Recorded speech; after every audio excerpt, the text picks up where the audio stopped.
हरियाणा में चुनाव नजदीक हैं, समझिए आ ही गए हैं।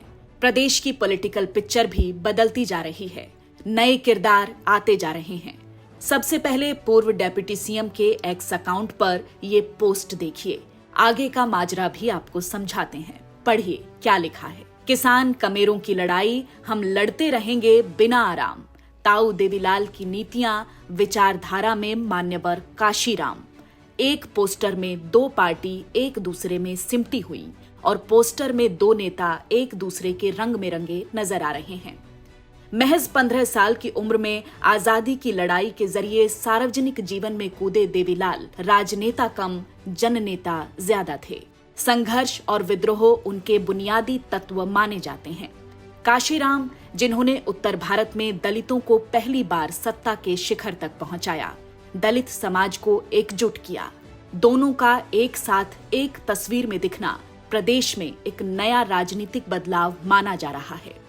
दरअसल हरियाणा में जननायक जनता पार्टी और आजाद समाज पार्टी विधानसभा चुनाव मिलकर लड़ेंगे।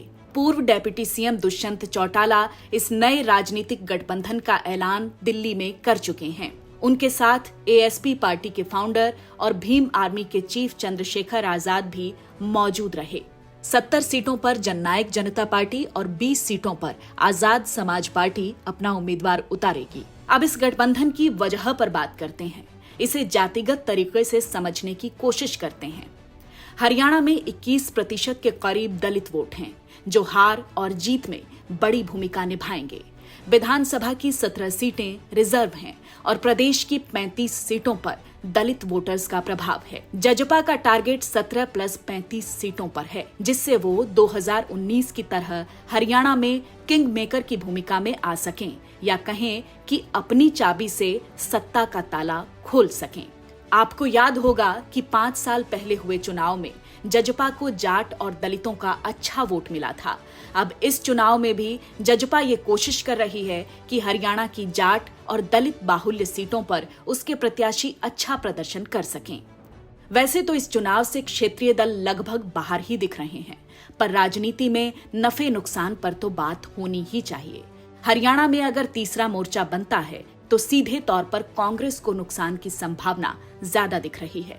इसकी वजह यह है कि बीजेपी से नाराज वोटर जजपा, इनेलो, बसपा और आम आदमी पार्टी की तरफ खिसक सकता है। जब भी भाजपा के खिलाफ प्रदेश में वोट बैंक बढ़ता है, इसका फायदा भाजपा को होता है और कांग्रेस को नुकसान पहुंचता है। इस बार लोकसभा चुनाव में जनता ने दो ही पार्टी, कांग्रेस और भाजपा को वोट दिए, जिसके कारण कांग्रेस का वोट प्रतिशत पिछली बार के मुकाबले बढ़ा है। 2019 में विधानसभा चुनाव में बीजेपी को हरियाणा में पूर्ण बहुमत नहीं मिल पाया था।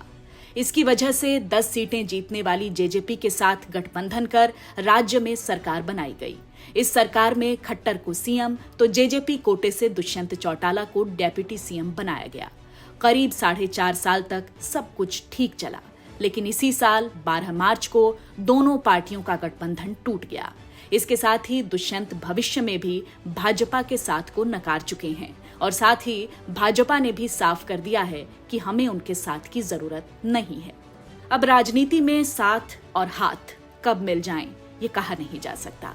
और आजाद और दुष्यंत अब एक साथ आए हैं, दोनों के हाथ मिले हैं। अब ये कितने हालात बदल पाते हैं, ये तो समय बताएगा। ब्यूरो रिपोर्ट, द चबूतरा।